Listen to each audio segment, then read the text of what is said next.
ಸ್ಪೋರ್ಟಿಲಿಂಗ್ ಇಟ್ಟಿಗೆ ಇರ್ಬೋದು, circuit breaker ಇರ್ಬೋದು, ಕೇಬಲ್ ಇದೆಲ್ಲ ನಮ್ಮ ಎಲೆಕ್ಟ್ರಿಕಲ್ ಸಂಸ್ಥೆ ಇಂಧನ ಇಲಾಖೆಗೆ ಸಂಬಂಧಪಟ್ಟಂತಹ ಕೆಪಿಟಿಸಿಎಲ್ ಮತ್ತು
ರೈ ಸರ್ ಅವರಿಗೆ MEI ಪರವಾಗಿ ನಾನು ವೈಯಕ್ತಿಕವಾಗಿ ಸ್ವಾಗತವನ್ನು ಬಯಸ್ತೇನೆ.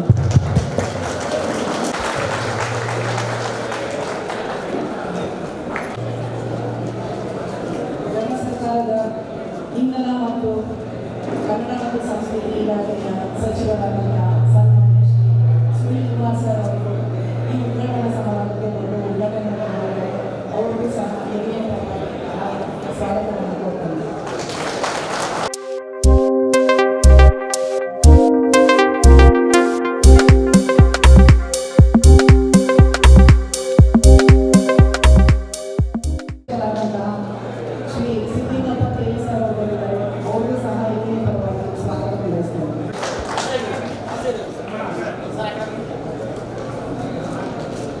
ಆರ್ಥಿಕ ಇಲಾಖೆಯ ಬಂದಿದ್ದಾರೆ, ಅವ್ರಿಗೂ ಸಹ ಸ್ವಾಗತ ಬಯಸ್ತೇನೆ.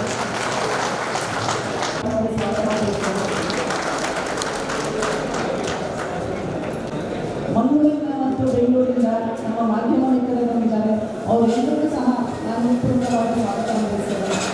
ಅವ್ರಿಗೂ ಸ್ವಾಗತ ಬಯಸ್ತೇನೆ.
ವಿಶೇಷವಾದ ಒಂದು ಕಾರ್ಯಕ್ರಮ.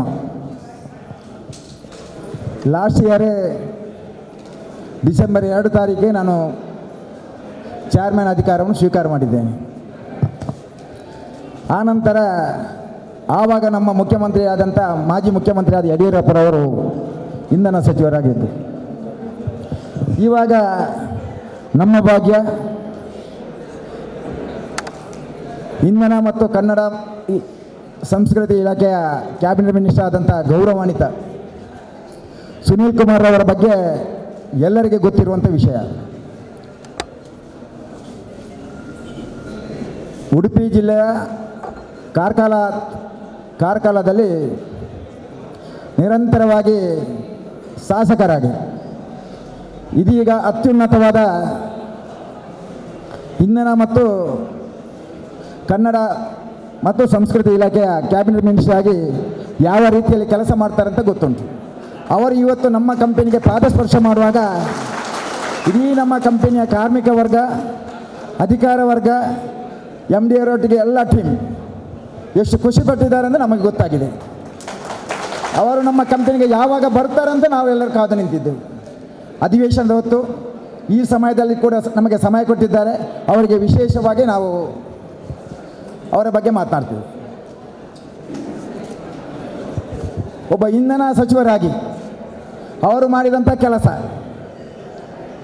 ಇಡೀ ಕರ್ನಾಟಕ ರಾಜ್ಯದಲ್ಲಿ ಒಂದು TC ಟ್ರಾನ್ಸ್ಫಾರ್ಮರ್ ಒಂದೆಲ್ಲ ಹಾಳಾದರೆ ಏನಾದರೂ ಡ್ಯಾಮೇಜ್ ಆದರೆ ಫೇಲ್ ಆದರೆ 1 ತಿಂಗಳು 15 ದಿನ 1.5 ತಿಂಗಳು ತಾಗ್ತಾಯಿತ್ತು ಅದನ್ನು ರಿಪ್ಲೇಸ್ಮೆಂಟ್ ಮಾಡಲಿಕ್ಕೆ. ಯಾವಾಗ ಇವರು ಅಧಿಕಾರ ಸ್ವೀಕಾರ ಮಾಡಿದಾರ ವಿದಿನ್ 24 ಅವರ್ಸ್ 24 ಗಂಟೆಯ ಒಳಗೆ ಅದು ರಿಪ್ಲೇಸ್ಮೆಂಟ್. ಇದು ಕರ್ನಾಟಕದಲ್ಲಿ ಮಾತ್ರ ದಾಖಲೆ ಅಲ್ಲ, ಇಡೀ ನಮ್ಮ ದೇಶದಲ್ಲಿ ದಾಖಲೆ ಆಗಿದೆ. ಕರ್ನಾಟಕ ರಾಜ್ಯದಲ್ಲಿ ಇಲೆಕ್ಟ್ರಿಕಲ್ ಮೆಸ್ಕಾಮ್ ಆಗಿರ್ಬೋದು, ಚೆಸ್ಕಾಮ್ ಆಗಿರ್ಬೋದು, KPTCL ಆಗಿರ್ಬೋದು, ಬೆಸ್ಕಾಮ್ ಆಗಿರ್ಬೋದು, ಕರ್ನಾಟಕ ವಿದ್ಯುತ್ ಶಕ್ತಿ ನಿಗಮ ಮಂಡಳಿ ಆಗಿರ್ಬೋದು, ಬೇರೆ ಬೇರೆ ಮಂಡಳಿ ಯಾವಾಗ ಸಾಹೇಬರು ಅಧಿಕಾರ ಸ್ವೀಕಾರ ಮಾಡಿದಾರೋ ಅದರಲ್ಲಿ ವಿಶೇಷವಾದ ಒಂದು ಶಕ್ತಿ ಅಂದರೆ ಕಾರ್ಮಿಕ ವರ್ಗದವರಿಗೆ ಅತ್ಯಂತ ಖುಷಿಯ ವಾತಾವರಣ. ಮಾಧ್ಯಮದವರು ಆಗಿರ್ಬೋದು, TV ಯವರು ಆಗಿರ್ಬೋದು, ವಾಟ್ಸಪ್, ಫೇಸ್ಬುಕ್ ಪ್ರತಿಯೊಂದರಲ್ಲಿ ನೀವು ನೋಡಿದಾಗ ಅವರ ಕಾರ್ಯವೈಖರಿಯ ವಿಷಯದ ಬಗ್ಗೆ ನಾನು ಮಾತನಾಡಲಿಕ್ಕೆ ಹೋಗುವುದಿಲ್ಲ, ಅವರಿಗೆ ಅರ್ಜೆಂಟ್ ಇದೆ. ಒಂದು ವೇಳೆ ಅವರ ಬಗ್ಗೆ ಮಾತನಾಡೋದಾದರೆ ನನಗೆ ಒಂದು ದಿವಸ ಸಾಕಾಗಲಿಕ್ಕೆ ಸಾಧ್ಯವಿಲ್ಲ. ಮುಖ್ಯಮಂತ್ರಿಯೊಟ್ಟಿಗೆ ನೇರವಾಗಿ ನಿರಂತರವಾಗಿ ಒಬ್ಬ ಮಾತನಾಡುವಂಥ ಮಿನಿಸ್ಟ್ರಿ ಯಾರೆಂದರೆ ಕೇಳಿದರೆ ಅದು ನಮ್ಮ ಸುನೀಲ್ ಕುಮಾರ್ ಅವರು. ಅವರ ಕನಸುಂಟು. ನಮ್ಮ MEI ಕಂಪನಿಗೆ 75 ವರ್ಷ ಆಯಿತು.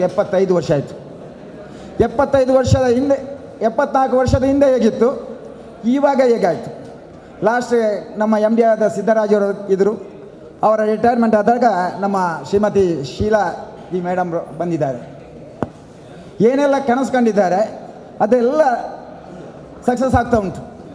ನಾನು ಅಧಿಕಾರ ಸ್ವೀಕಾರ ಮಾಡಿದ ದಿವಸ ವಿಸಿಟಿಗೆ ಬಂದಾಗ ಈ ಕ್ಯಾಂಟೀನ್ನ ಪರಿಸ್ಥಿತಿ ಹೇಗಿತ್ತು.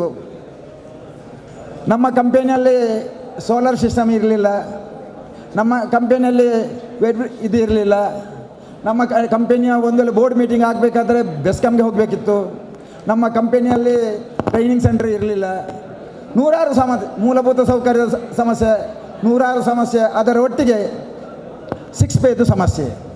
ಅಧಿಕಾರ ಸ್ವೀಕಾರ ಮಾಡಿದಾಗ ಹೇಳಿದೆ, ನರೇಂದ್ರ ಮೋದಿಜಿಯವರ ಸಬ್ಕಾ ಸಾಥ್, ಸಬ್ಕಾ ವಿಕಾಸ್, ಸಬ್ಕಾ ವಿಶ್ವಾಸ್, ಸಬ್ಕಾ ಪ್ರಯಾಸ್ ಅದು ಇಲ್ಲಿ ಅಳವಡಿಕೆ ಆಗಬೇಕು.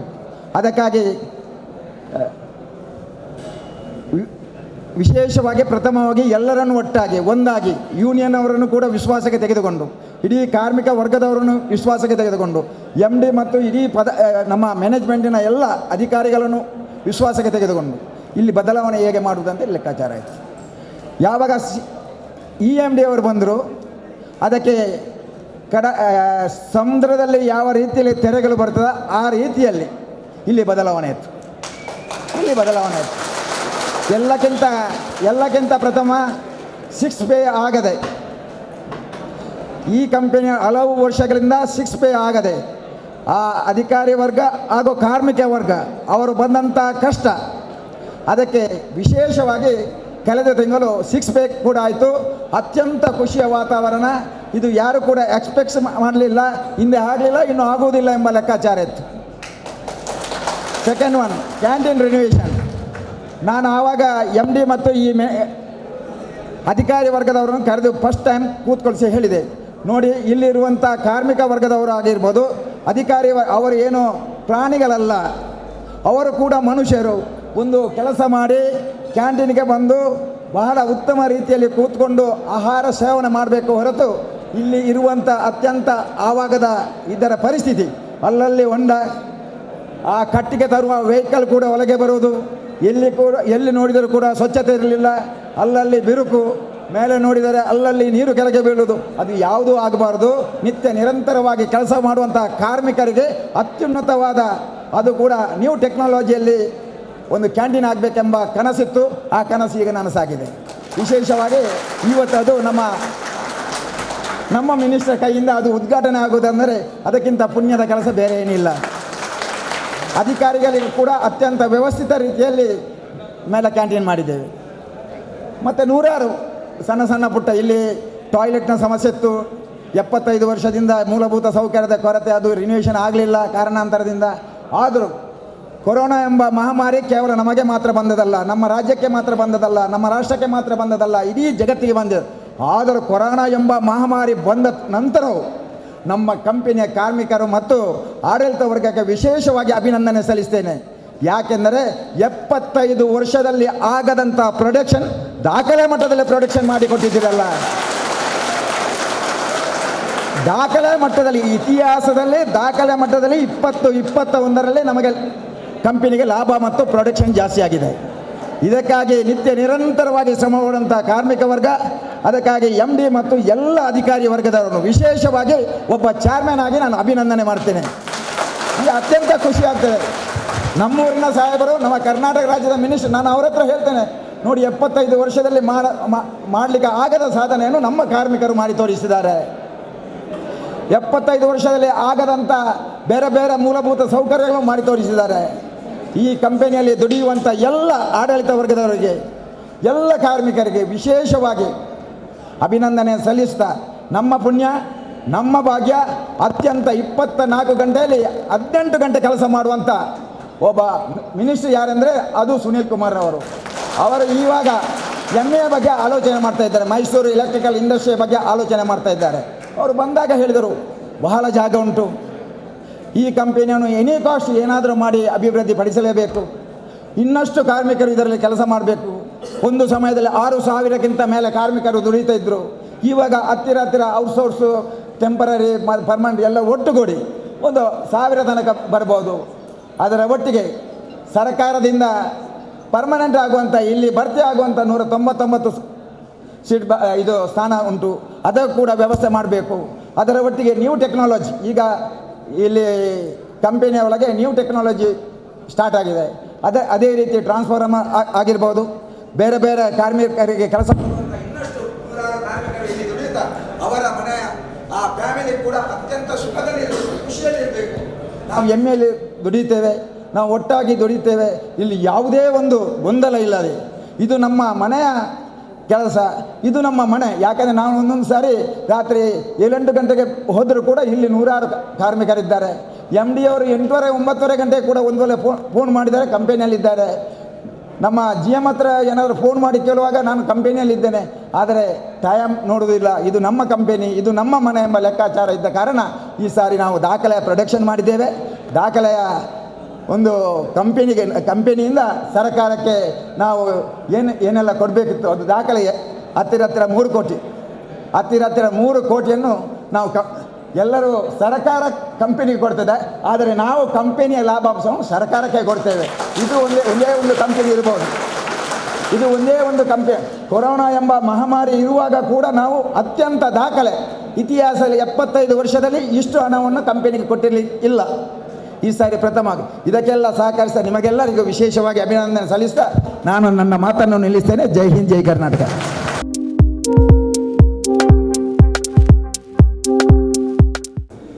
ಇವತ್ತು ಒಂದು ಒಳ್ಳೆಯ ಸುಧಾವಕಾಶ ಮೈಸೂರು ಎಲೆಕ್ಟ್ರಿಕಲ್ ಇಂಡಸ್ಟ್ರೀಸ್ ಕಂಪನಿಗೆ ಬರುವಂಥ ಅವಕಾಶ ಸಚಿವನಾಗಿ ಇವತ್ತು ನನಗೆ ಸಿಕ್ಕಿದೆ. 75 ವರ್ಷದ ಹಿರಿತನ ಇರುವಂಥ ಈ ಸಂಸ್ಥೆ ಎಲ್ಲರ ಸಹಕಾರದಿಂದ ವರ್ಷದಿಂದ ವರ್ಷಕ್ಕೆ ಪ್ರಗತಿಯನ್ನು ಕಾಣ್ತಾ ಇರೋದನ್ನು ನಾವೆಲ್ಲರೂ ಕೂಡ ಕಾಣ್ತಾ ಇದ್ದೇವೆ. ಒಂದು ಸರ್ಕಾರಿ ಸಂಸ್ಥೆ ಅದನ್ನು ಬೆಳೆಸಬೇಕಾದಂಥ, ಅದನ್ನು ಮುಂದುವರಿಸಬೇಕಾದಂಥ ಕರ್ತವ್ಯ ಇಲ್ಲಿ ಕೆಲಸ ಮಾಡ್ತಾ ಇರುವಂಥ ನಮ್ಮೆಲ್ಲರದು ಕೂಡ ಇದ್ದೇ ಇದೆ. ಇವತ್ತೊಂದು ಎಲ್ಲ ಕಡೆಗಳಲ್ಲೂ ಕೂಡ ಒಂದು ಸಣ್ಣ ಆಪಾದನೆ ಇದೆ, ಸರ್ಕಾರಿ ಸಂಸ್ಥೆಗಳು ಲಾಭದಾಯಕ ಅಲ್ಲ, ಸರ್ಕಾರಿ ಸಂಸ್ಥೆಗಳಲ್ಲಿ ಉದ್ಯಮಗಳನ್ನು ನಡೆಸಬೇಕಾದ್ರೆ ಖಾಸಗಿಯವರೇ ಬರಬೇಕಾಗತ್ತೆ ಅನ್ನುವಂಥ ಮಾತನ್ನು ತುಂಬ ಸಂಸ್ಥೆಗಳಲ್ಲಿ ಜನ ಉಲ್ಲೇಖ ಮಾಡ್ತಾರೆ. ಆದರೆ ಇವತ್ತು ಇಲ್ಲಿರುವಂಥ ಎಲ್ಲ ಕಾರ್ಮಿಕರ ಮತ್ತು ಆಡಳಿತ ಮಂಡಳಿಯ ಪರಿಶ್ರಮದ ಕಾರಣಕ್ಕೆ ಈ ವರ್ಷ ಮೊದಲನೇ ಬಾರಿಗೆ 16.5 ಕೋಟಿ ರೂಪಾಯಿಯನ್ನು ಇವತ್ತು ಲಾಭವಾಗಿ ನೀವು ಗಳಿಸಿದಿರಿ. ನಿಮಗೆ ನಿಮ್ಮೆಲ್ಲರ ಪರವಾಗಿ ನಾನು ಅಭಿನಂದನೆಗಳನ್ನು ಸಲ್ಲಿಸ್ತೇನೆ. ಸಂಸ್ಥೆ ಮೊದಲನೇ ಬಾರಿಗೆ ಲಾಭದಾಯಕವಾಗಿ ಇವತ್ತು ಹೆಜ್ಜೆಯನ್ನು ಇಡ್ತಾ ಇದೆ. ಮಾನ್ಯ MD ಅವರು ಮತ್ತು ಸಂತೋಷ್ ಅವರು ಇಲ್ಲಿ ಬಂದ ನಂತರ ದೊಡ್ಡ ಪ್ರಮಾಣದಲ್ಲಿ ಪ್ರಗತಿಯನ್ನು ಕಾಣ್ತಾ ಇರೋದನ್ನು ನೀವೆಲ್ಲರೂ ಕೂಡ ಕಾಣ್ತಾ ಇದ್ದೇವೆ. ಹಳೆಯ ಕಂಪನಿಯ ವಾತಾವರಣ ಹೇಗಿತ್ತು, ಇವತ್ತು ಈ ಕಂಪನಿಯ ವಾತಾವರಣ ಹೇಗಾಗಿದೆ, ಯಾವ ರೀತಿ ಬದಲಾಗಿದೆ ಅನ್ನೋದನ್ನು ನಾವೆಲ್ಲರೂ ಕೂಡ ಕಾಣ್ತಾ ಇದ್ದೇವೆ. ನಾನು ಬೆಳಗ್ಗೆ ಬಂದಾಗಲಿಂದ ನೋಡ್ತಾನೆ ಇದ್ದೇನೆ, 10 ಹೊಸ ರೀತಿಯಾದಂಥ ಪ್ರಯೋಗಗಳಿಗೆ ಚಾಲನೆಯನ್ನು ನಾವು ಕೊಟ್ಟಿದ್ದೇವೆ. ಒಂದು ವ್ಯವಸ್ಥಿತವಾದಂಥ ತರಬೇತಿಯ ಕೇಂದ್ರ, ತೂಕದ ಯಂತ್ರ, ಆಡಳಿತ ಮಂಡಳಿಗೆ ಸಭೆಯನ್ನು ಮಾಡಲಿಕ್ಕೆ ಬೇಕಾದಂಥ ಒಂದು ಒಳ್ಳೆಯ ಸುಸಜ್ಜಿತವಾದಂಥ ಕಟ್ಟಡ. ಇವತ್ತು ಇಲ್ಲಿ ನೂತನವಾಗಿ ನಿರ್ಮಾಣ ಆಗಿರುವಂಥ ಕ್ಯಾಂಟೀನು, ಇದೆಲ್ಲದೂ ಕೂಡ ಒಂದು ಹೊಸ ರೂಪವನ್ನು ಪಡ್ಕೊಂಡಿರುವಂಥ ವ್ಯವಸ್ಥೆಗಳು. ಇಷ್ಟು ದೊಡ್ಡ 15 ಎಕರೆಯ ಪರಿಸರದ ಈ ಕಂಪನಿನಲ್ಲಿ ಈ ರೀತಿ ಹೊಸ ಆಲೋಚನೆಗಳನ್ನು ಮಾಡ್ತಾ ಬಂದಾಗ ಮಾತ್ರ ಸಂಸ್ಥೆಗೂ ಲಾಭ ಆಗುತ್ತೆ, ಸರ್ಕಾರಕ್ಕೂ ಕೂಡ ಕೀರ್ತಿ ಬರಲಿಕ್ಕೆ ಸಾಧ್ಯ ಆಗುತ್ತೆ. ಆ ಪ್ರಯತ್ನವನ್ನು ನಮ್ಮ ಅಧ್ಯಕ್ಷರು ಸಂತೋಷ್ ಕುಮಾರ್ ಇಲ್ಲಿಗೆ ಜವಾಬ್ದಾರಿಯನ್ನು ತೆಗೆದುಕೊಂಡ ನಂತರ ಮತ್ತು ನೀವೆಲ್ಲರೂ ಕೂಡ ಅದಕ್ಕೆ ಸಹಕಾರವನ್ನು ಕೊಟ್ಟಿದ್ದರಿಂದ ಈ ರೀತಿಯಾದಂಥ ಪ್ರಗತಿಯನ್ನು ಇವತ್ತು ಕಾಣಲಿಕ್ಕೆ ಸಾಧ್ಯ ಆಗಿದೆ. ನಾನು ನಿಮ್ಮೆಲ್ಲರಿಗೆ ಮತ್ತೆ ಮತ್ತೆ ಅಭಿನಂದಿಸ್ತೇನೆ. ಮೈಸೂರು ಎಲೆಕ್ಟ್ರಿಕಲ್ ಇಂಡಸ್ಟ್ರೀಸ್ನ ಈ ಕಂಪನಿ ಭಾಳ ಹಳೆಯ ಕಂಪನಿ, 75 ವರ್ಷಗಳನ್ನು ಪೂರೈಸಿದೆ ಅಂತಂದರೆ ನಮಗೆ ಸ್ವಾತಂತ್ರ್ಯ ಬಂದು 75 ವರ್ಷದ ಹೊಸ್ತಿಲಲ್ಲಿದ್ದಾವೆ. ಅದು ಕೂಡ ಅಮೃತ ಮಹೋತ್ಸವವನ್ನು ಆಚರಿಸ್ತಾ ಇದೆ, ನೀವು ಕೂಡ ಅಮೃತ ಮಹೋತ್ಸವವನ್ನು ಆಚರಿಸ್ತಾ ಇದ್ದೀರಿ. ಹಾಗಾಗಿ ಸ್ವಾತಂತ್ರ್ಯದ ಅಮೃತ ಮಹೋತ್ಸವ, ಕಂಪನಿಯ ಅಮೃತ ಮಹೋತ್ಸವ ಎರಡು ಒಟ್ಟೊಟ್ಟಾಗಿ ನಡಿಬೇಕು ಮತ್ತು ಅದು ಲಾಭದಾಯಕ ಹೆಜ್ಜೆಯನ್ನು ಈ ವರ್ಷ ನೀವೆಲ್ಲರೂ ಕೂಡ ಪ್ರಯತ್ನವನ್ನು ಮಾಡಿ ಇಟ್ಟಿದ್ದೀರಿ. ನೀವೆಲ್ಲರೂ ಕೂಡ ಒಳ್ಳೆಯ ಪ್ರಯತ್ನವನ್ನು ಮಾಡಿದ್ರಿಂದ, ಪರಿಶ್ರಮವನ್ನು ಪಟ್ಟಿದ್ದರಿಂದ, ಭಾಳ ಆಸಕ್ತಿಯಿಂದ ಕೆಲಸ ಮಾಡಿದ್ರಿಂದ ಇವತ್ತು ಪ್ರೊಡಕ್ಷನ್ನು ಜಾಸ್ತಿ ಆಗಿದೆ. 16 ಕೋಟಿ ರೂಪಾಯಿ ಲಾಭವೂ ಕೂಡ ಈ ಕಂಪನಿ ಇವತ್ತು ಪಡೆದುಕೊಳ್ಳಲಿಕ್ಕೆ ಸಾಧ್ಯ ಆಗಿದೆ. ಅದಕ್ಕೆ ಯಾರು ಕಾರಣ ಅಂತಂದರೆ ನೀವೇ ಕಾರಣ. ಎಲ್ಲರೂ ಕೂಡ ನಿಮ್ಮೆಲ್ಲರ ಪರಿಶ್ರಮದ ಕಾರಣಕ್ಕೆ ಇದಾಗಿದೆ. ಇವತ್ತು ಈ ವರ್ಷ ಆರಂಭವಾಗಿರುವಂಥ ಪ್ರೊಡಕ್ಷನ್ನಿನ ಹೆಚ್ಚುವರಿಯ ವ್ಯವಸ್ಥೆಗಳು ಮತ್ತು ಲಾಭದಾಯಕವಾದಂಥ ಹೆಜ್ಜೆಗಳು ಇದು ಪ್ರತಿ ವರ್ಷ ಇನ್ನು ಮುಂದುವರಿಬೇಕು. ಇನ್ಯಾವತ್ತೂ ಕೂಡ ಇದು ಹಿಂತಿರುಗಿ ನೋಡಬಾರ್ದು. ಪ್ರತಿ ವರ್ಷ ಲಾಭವನ್ನು ಗಳಿಸ್ತಾ ಕರ್ನಾಟಕದ ನಂಬರ್ 1 ಕಂಪನಿ ಎನ್ನುವಂಥ ಹೆಸರನ್ನು ಮೈಸೂರು ಕಂಪನಿ ಪಡ್ಕೊಳ್ಳುವಂಥ ರೀತಿಯಲ್ಲಿ ನೀವೆಲ್ಲರೂ ಕೂಡ ಕಾರ್ಯತತ್ಪರರಾಗಬೇಕು ಅನ್ನುವಂಥ ವಿನಂತಿಯನ್ನು ನಾನು ಈ ಸಂದರ್ಭದಲ್ಲಿ ಮಾಡಿ, ಒಬ್ಬ ಸಚಿವನಾಗಿ ಈ ಕಂಪನಿಯ ಅಭಿವೃದ್ಧಿಗೆ, ಕಂಪನಿಯಲ್ಲಿರುವಂಥ ಸಮಸ್ಯೆಗಳು, ಕೊರತೆಗಳೇನಿದೆ ಅದೆಲ್ಲದನ್ನು ಕೂಡ ನೀಗಿಸುವಂಥ ಪ್ರಯತ್ನವನ್ನು ಸಚಿವನಾಗಿ ನಾನು ಖಂಡಿತ ಮಾಡೇ ಮಾಡ್ತೇನೆ. ಸಂತೋಷ್ ಕುಮಾರ್ ಕಳೆದ 1.5 ತಿಂಗಳಿನಿಂದ ನನ್ನಿಂದ ಬಿದ್ದಿದ್ರು, ನೀವು ಕಂಪ್ನಿಗೆ ಬರಬೇಕು, ಸುಮ್ಮನೆ ನಿಮ್ಮನ್ನು ಕರೆಸೋದಿಲ್ಲ, ಒಂದು ಒಳ್ಳೆಯ ಕಾರ್ಯಕ್ರಮವನ್ನು ಮಾಡ್ತೀನಿ ಅನ್ನೋಂಥ ಮಾತನ್ನು ಪದೇ ನನ್ನ ಹತ್ರ ಹೇಳ್ತಾ ಇದ್ರು. ಇವತ್ತು ಆ ರೀತಿಯಾದಂಥ ಒಂದು ಒಳ್ಳೆಯ ಪ್ರಗತಿಯ ಹೆಜ್ಜೆಗಳನ್ನು ಇಡಲಿಕ್ಕೆ ನನ್ನನ್ನು ಇವತ್ತು ನೀವು ಆಹ್ವಾನಿಸಿದಿರಿ. ನಿಮ್ಮೆಲ್ಲರಿಗೂ ಕೂಡ ನಾನು ಚಿರಋಣಿಯಾಗಿದ್ದೇನೆ. ಮುಂದಿನ ಎಲ್ಲ ದಿನಗಳಲ್ಲಿ ನಿಮ್ಮೆಲ್ಲರ ಪ್ರಯತ್ನದಿಂದ, ಮಾನ್ಯ MD ಅವರ ವಿಶೇಷವಾದಂಥ ಆಸಕ್ತಿಯಿಂದ, ಎಲ್ಲ ಅಧಿಕಾರಿಗಳು, ಕಾರ್ಮಿಕರ ಎಲ್ಲರ ಪರಿಶ್ರಮದಿಂದ ಈ ಕಂಪನಿನ ಒಳ್ಳೆಯ ಹೆಜ್ಜೆಯನ್ನು ಇಡಲಿ. ವಿದ್ಯುತ್ ಪರಿವರ್ತಕಗಳನ್ನು, ಟ್ರಾನ್ಸ್ಫಾರ್ಮರ್ಗಳನ್ನು ಕೂಡ ಮಾಡ್ತೀವಿ ಎನ್ನುವಂಥ ಮಾತನ್ನು ಈಗಾಗಲೇ ಪ್ರಸ್ತಾವನೆಯನ್ನು ಕೊಟ್ಟಿದ್ದೀರಿ. ಹೊಸ ಹೆಜ್ಜೆಯನ್ನು ಇಡಲಿಕ್ಕೆ ಪ್ರಾರಂಭ ಮಾಡಿದ್ದೀರಿ. ಖಂಡಿತ ಅದು ಒಳ್ಳೆಯ ಸಂಗತಿ. ಇದರಲ್ಲೂ ಕೂಡ ನೀವೆಲ್ಲರೂ ಕೂಡ ಯಶಸ್ವಿ ಆಗಲಿ ಎನ್ನುವಂಥ ಮಾತನ್ನು ಈ ಸಂದರ್ಭದಲ್ಲಿ ಹೇಳಿ ನಿಮ್ಮೆಲ್ಲರಿಗೂ ಕೂಡ ನಾನು ಶುಭವನ್ನು ಕೋರ್ತೇನೆ. ನಮಸ್ಕಾರ. ನಂತರ ಏಳಿಗೆಯ ಬಗ್ಗೆ ಒಂದು ಸಣ್ಣ ಕಿರು ಪರಿಚಯವನ್ನು ನಿಮ್ಮ ಮುಂದೆ ಇಟ್ಟಂತಹ ಅಧ್ಯಕ್ಷರವರಿಗೆ ಧನ್ಯವಾದಗಳು. ಸುನೀಲ್ ಕುಮಾರ್ ಸರ್, ಮಾನ್ಯ ಇಂಧನ ಹಾಗೂ ಕನ್ನಡ ಮತ್ತು ಸಂಸ್ಕೃತಿ ಇಲಾಖೆ ಸಚಿವರಿಗೆ ಕಾರ್ಯಕ್ರಮದ ಪರವಾಗಿ ಧನ್ಯವಾದಗಳನ್ನು ಅರ್ಪಿಸ್ತೇನೆ. ಅಧ್ಯಕ್ಷರಾದ ಸಂತೋಷ್ ಕುಮಾರ್ ಅವರಿಗೂ ಸಹ ಕಾರ್ಯಕ್ರಮದ ಪರವಾಗಿ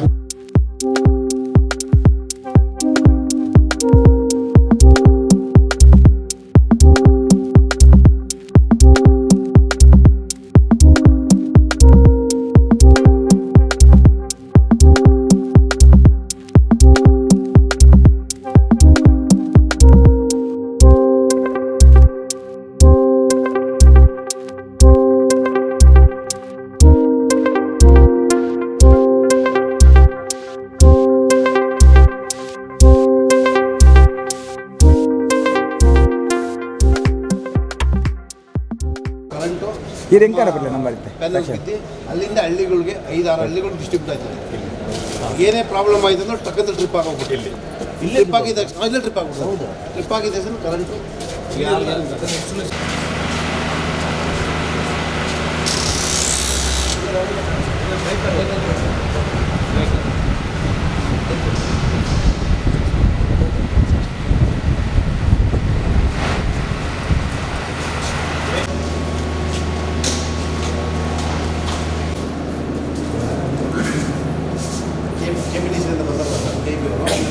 ಮೈಸೂರು ಎಲೆಕ್ಟ್ರಿಕಲ್ ಇಂಡಸ್ಟ್ರೀಸ್ ನಮ್ಮ ಕಂಪ್ನಿಯಿಂದ ಬಂದಾಗ ಇದು ದುಮ್ಮು ಮತ್ತು ಒಂದು ಸ್ಕ್ರೂ, ಅದು ಇದು ಮಣ್ಣು ಗುಂಡಿ ಅದು ಇದು.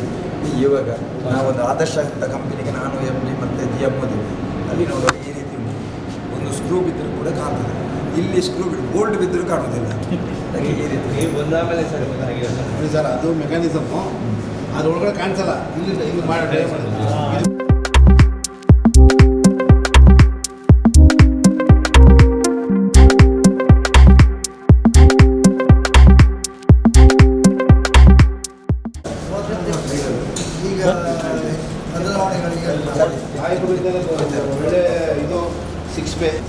ಸಾಹೇಬರು ಬಂದು ಈ ಒಂದು ಕಂಪ್ನಿನ ಒಳ್ಳೆ ಇದು ಮಾಡೋದೆ ತುಂಬ ಸಂತೋಷ ಆಗೈತೆ. ಅದ್ರ ಜೊತೆಗೆ ನಮ್ಮ MP ಸಾಹೇಬರು ಮೇಡಮು ಅವರು ಎಲ್ಲ ಇದರಿಂದ ನಮಗೆ ಒಂದು ಒಳ್ಳೆಯ ಇದು 6 ಪೇ ಎಲ್ಲ ಇವರಿಂದನೇ. MP ಮೇಡಮು ನಮ್ಮ ಸಾಹೇಬರು ವಾತಾವರಣ ಹೇಗೆ ಸೂಪರ್ ಆಗೈತೆ. ನಾನು 30 ವರ್ಷ ಸರ್ವೀಸು, ಇವಾಗೂ ವಾತಾವರಣ ಸೂಪರ್ ಆಗಿತ್ತು. ಎಲ್ಲ ನಮ್ಮ ಆವಾಗ ಹೆಂಗಿತ್ತು? ಅವಾಗ ಅಂದರೆ ಜನ ಜಾಸ್ತಿ ಇತ್ತು. ಅವಾಗ ಸಂಬಳ ಎಲ್ಲ ಇವಾಗ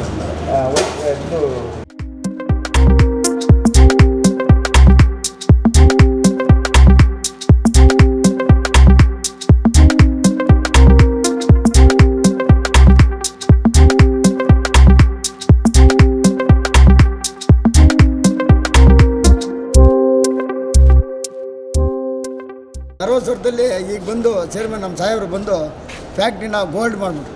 ಚಿನ್ನದ ಗಣಿ ಈಗ ಫ್ಯಾಕ್ಟ್ರಿ ಚಿನ್ನದ ಗಣಿ. ನನಗೆ 40 ವರ್ಷ ಆಯ್ತು. 40 ವರ್ಷ ಹಿಂದೆ ಭಾಳ ತೊಂದರೆ ಆಗಿತ್ತು. ಭಾಳ ಎಗನಿಸ್ಟ್ ಜಾಸ್ತಿ, ವಿರೋಧ ಪಕ್ಷದ ನಾಯಕರು ಜಾಸ್ತಿ ಇದ್ರು ಅವಾಗ.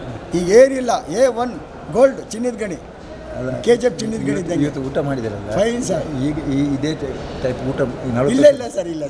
ಇಲ್ಲ ಮತ್ತು 6 ಪೇ ಅಲ್ಲಿ ಎಷ್ಟು ನಿಮ್ಮ ಸಂಬಳ ಎಷ್ಟು ಜಾಸ್ತಿ ಆಗಿದೆ? ನಿದ್ದೆ ಮಾಡೋವೆಲ್ಲ ನೆನ್ಸ್ಕೊಂತೀವಿ. ದೇವರೇ ಒಳ್ಳೇದು ಮಾಡಲಪ್ಪ, ನನ್ನ ಸಂಬಳ ಜಾಸ್ತಿ ಆಗಿದೆ. ಎಷ್ಟು ಸಂಬಳ ಜಾಸ್ತಿ ಆಗಿದೆ? ಈಗ ನಾನು 25,000 ಸಂಬಳ ಜಾಸ್ತಿ ಆಗಿದೆ. 25,000 ನನಗೆ ಲೋನ್ ತಗೊಂಡಿದ್ದೆ. ಲೋನಿಗೆ ಕಟ್ಟೋಕ್ಕಾಗಲಿಲ್ಲ ದುಡ್ಡು ನನಗೆ 3 ವರ್ಷ.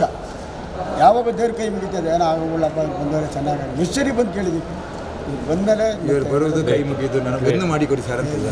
ಒಂದೇ ಸರ್ ನಮ್ದು ನಿಮ್ಮ ಲೋನ್ ಕಟ್ಟಲಿಕ್ಕೆ ಅಂತಲೇ ಎಕ್ಸ್ಟ್ರಾ 2 ತಿಂಗಳು ಒಂದೇ ಇದೆ. 25,000ಗೆ ಲೋನ್ ಕಟ್ಟಿದ್ರೆ ಫೈನ್ ಎಷ್ಟು ಏನಿಲ್ಲ ಸಿಕ್ಕಿತ್ತು ಬೇರೆ ಅದು ಎಷ್ಟು ಲಕ್ಷ ಸಿಕ್ಕಿದೆ ಸರ್? ಈಗ ಟೋಟಲಾಗಿ ನಾವು 6 ಪೇ ಎಷ್ಟು ಸಿಕ್ಕಿದೆ? ಟೋಟಲಾಗಿ 8 ಲಕ್ಷ ಸಿಗುತ್ತೆ ಸರ್. 8 ಲಕ್ಷ 8 ಲಕ್ಷದಲ್ಲಿ 8 ಲಕ್ಷದ ಇನ್ಕಮ್ ಟ್ಯಾಕ್ಸ್ ಹೋದ್ರೂ ಎಲ್ಲ ನಮ್ಮದೇ ಬರೋದು. ಈಗ PF ನಮ್ಮದೇ ಬರುತ್ತೆ.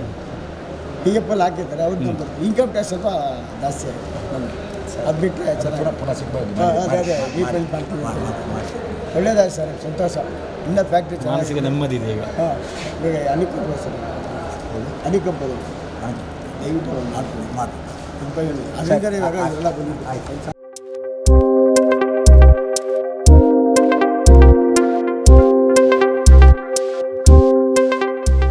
ಎಷ್ಟು ಸಂಬಳ ಜಾಸ್ತಿ ಆಗಿದೆ? ಈಗ 20,000. ಎಷ್ಟು ಹಣ ಸಿಕ್ಕಿದೆ ಈಗ ಟೋಟಲು ಒನ್ ಟೈಮ್ ಹಣ ಎಷ್ಟು ಸಿಕ್ಕಿದೆ? ಎಷ್ಟು ಲಕ್ಷ? 2,03,000 2 ಲಕ್ಷ. ಎಷ್ಟು ಸರ್ವಿಸ್? 30 ಸರ್. 30. ಅದೇ ಕಡಿಮೆ ನಿಮಗೆ ಗೊತ್ತೇ ಸರ್. ಅದೇ ಸರ್, ನನಗೆ ಒಂದ್ಸಲ ನಾನು ಲೆಟ್ರ್ ಕೊಡೋಣ ಸರ್. ನನ್ನ ಯುಕುಲ ಅಪಾಯಿಂಟ್ಮೆಂಟ್ ಅನ್ನೋರೆಲ್ಲ ಸುಮಾರು ಪೇಮೆಂಟ್ ಜಾಸ್ತಿ ಇದೆ ಸರ್. ಪೇಮೆಂಟ್ ಅವ್ರಿಗೆ 23,000 ಜಾಸ್ತಿ ಆಗಿದೆ. ಟೋಟಲ್ ಪೇಮೆಂಟು 73-74 ಇದೆ. ನನಗೆ 67 ಪೇಮೆಂಟ್ ಇದೆ. ಅದೇ ಸುಮಾರು ಲೆಟ್ರ್ ಕೊಡಿ ಸರ್. ನನ್ನ ಲೆಟ್ರ್ ಯಾರು 20,000 ಜಾಸ್ತಿ ಆಗಿದೆ ಈಗ. ಹ್ಞೂ ಸರ್. 38 ವರ್ಷ. 38 ವರ್ಷದಲ್ಲಿ ಈ ರೀತಿ ಊಟ ಮಾಡಿದ್ದೀರಾ? ಊಟ ಚೆನ್ನಾಗಿದೆ. ನಮ್ಮ ಊರಿನ ಶೈಲಿ ತುಂಬ ಚೆನ್ನಾಗಿದೆ ಸರ್. ಕಡುಬು ಸಹ ನಾನು ಚಿಕ್ಕಮಗಳೂರು ಆ ಕಡುಬು ಬಳೆಯಲ್ಲಿ ಹಾಕ್ಕೊಡ್ತಾರಲ್ಲ ಅದು ಮಾಡ್ತಾರಲ್ಲ ನಮ್ಮಲ್ಲಿ ಭಾರಿ ಹೆಸರು. ಹಿಂದೆಲ್ಲ ಬಂದಾಗ ಇವರೆಲ್ಲ ಒಂದು 6 ಪೇ ಮಾಡಿಸ್ಕೊಡಿ ಎಲ್ಲರೂ 6 ಪೇ ಬಂತು ಸರ್ ನಿಮಗೆ? ಖುಷಿಯಾಗಿದೆ ಸರ್ ಸಾಹೇಬ್ರಿಂದ. ಸಾಹೇಬ್ರ ಬಗ್ಗೆ ಮಾತಾಡೋಂಗಿಲ್ಲ ಅರ್ಧ ಇದೆ, ಅದು ಕೊಡ್ತಾರೆ ಅಂತ ಗ್ಯಾರಂಟಿ ಇದೆ. ಊರಲ್ಲಿ ನಿರಂತರ 3 ತಿಂಗಳು ಹೋರಾಟ ಮಾಡಿದ್ರು ಒಂದು ವ್ಯವಸ್ಥೆಗೋಸ್ಕರ. ಸರ್ ಇನ್ನೂ ಒಂದು ಸಾಹೇಬ್ ಮುಖ ನೋಡಿ ಸರ್. ಮತ್ತೆ ಅವ್ರ ಡಿಗ್ರಿಯಲ್ಲಿ ಕಬಡ್ಡಿ ಯೂನಿವರ್ಸಿಟಿ ಪ್ಲೇಯರ್.